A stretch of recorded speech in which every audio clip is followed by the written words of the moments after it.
एक बार की बात है, महात्मा गौतम बुद्ध जी के एक शिष्य ने यह प्रश्न किया कि हे भगवान, कर्म क्या है। महात्मा गौतम बुद्ध जी मुस्कुराए और उन्होंने जवाब दिया, वत्स, मैं तुमको एक कहानी सुनाने जा रहा हूँ।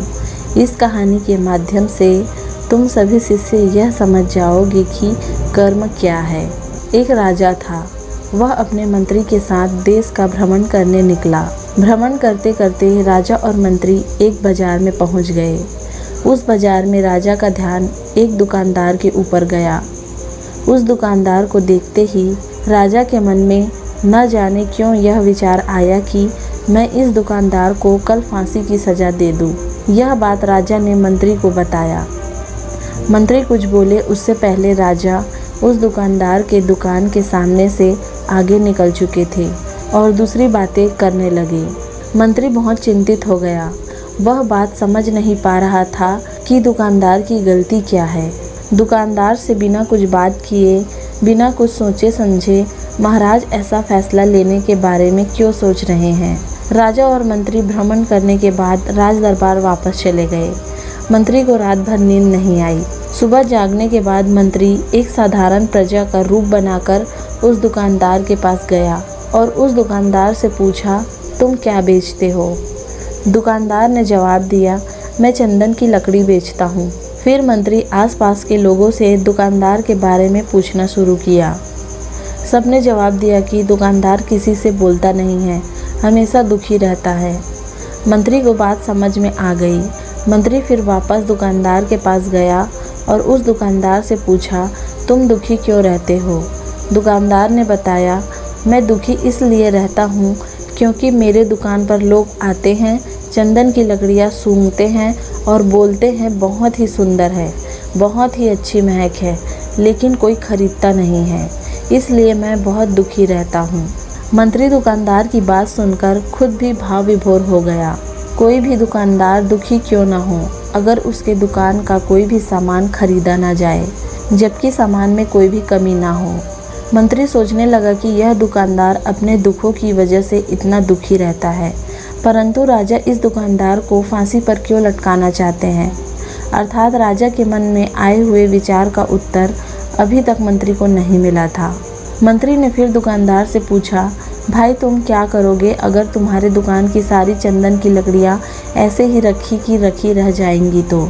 दुकानदार गुस्से भाव में बोला, हाँ मैं जानता हूँ मेरे चंदन की लकड़ियाँ ऐसी ही रखी रह जाएंगी, कोई नहीं खरीदेगा, इसलिए मैं सोचता हूँ कि हमारे देश का राजा जल्दी मर जाए।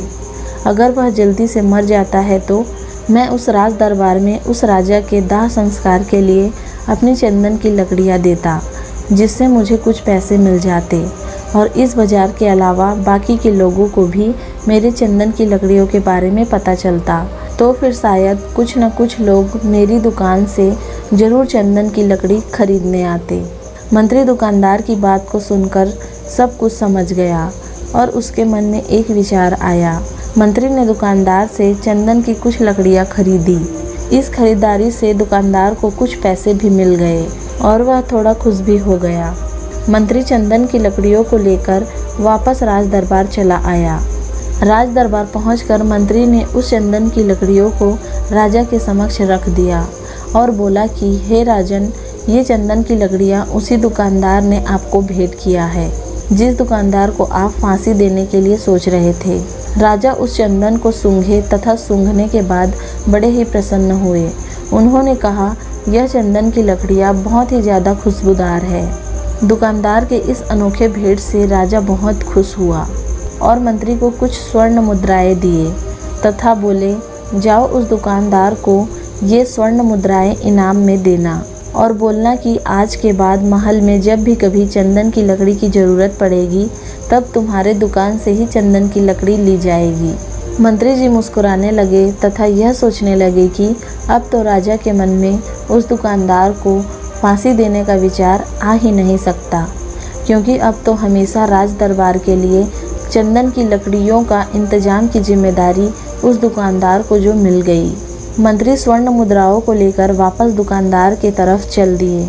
इधर राजा इस विचार में पड़ गए कि वह दुकानदार तो बड़ा ही अच्छा इंसान है, जिस वक्त मैं उसके बारे में यह सोच रहा था कि मैं इसको कल फांसी दूंगा, तब शायद उसके मन में उस समय यह विचार चल रहा था कि राजन पहली बार मेरे दुकान के सामने आए हैं, क्यों ना मैं उनको अपनी सुंदर और खुशबूदार लकड़ी को भेंट करूं।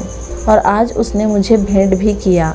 बेवजह ही मैं उसको फांसी देने के बारे में सोच रहा था। इधर मंत्री दुकानदार के पास पहुंच गया। मंत्री ने राजा के द्वारा दी गई स्वर्ण मुद्राओं को दुकानदार को देते हुए कहा कि जिस चंदन की लकड़ी को कल मैं खरीद कर लेकर गया था, उस चंदन की लकड़ियों को राजा ने बहुत पसंद किया और इनाम के तौर पर तुमको यह स्वर्ण मुद्राएं दिए हैं। दुकानदार बहुत ही खुश होने लगा। साथ ही साथ मंत्री ने उस दुकानदार को यह भी बताया कि अब आज के बाद राज दरबार में जब भी कभी चंदन की लकड़ियों की ज़रूरत पड़ेगी तो सारी चंदन की लकड़ियाँ तुम्हारी दुकान से ली जाएगी। दुकानदार मंत्री की बात सुनकर बहुत ही खुश हो गया। मंत्री ने दुकानदार से पूछा, तुम तो राजा के बारे में इतना भला बुरा सोचते थे, लेकिन राजा देखो तुम्हारी कितनी चिंता करते हैं। राजा कितने अच्छे हैं।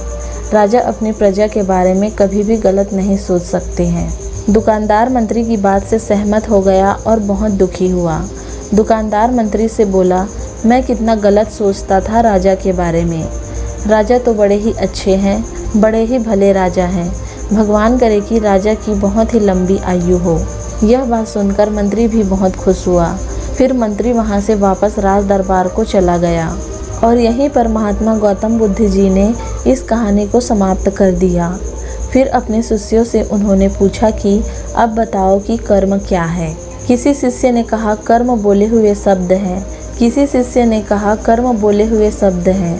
किसी शिष्य ने कहा कर्म वाणी है, तो किसी ने कहा कर्म सोच है, तो किसी ने कहा कर्म भावना है, वगैरह वगैरह। अपने सारे शिष्यों का जवाब सुनने के बाद महात्मा गौतम बुद्ध जी ने बताया कि कर्म हर एक इंसान की खुद के विचार होते हैं।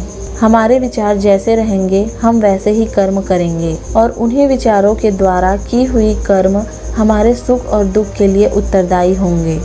अर्थात हमारे विचार अगर गलत हैं तो हमारे द्वारा की हुई कर्म भी गलत होगी तथा इसका परिणाम भी गलत निकलेगा।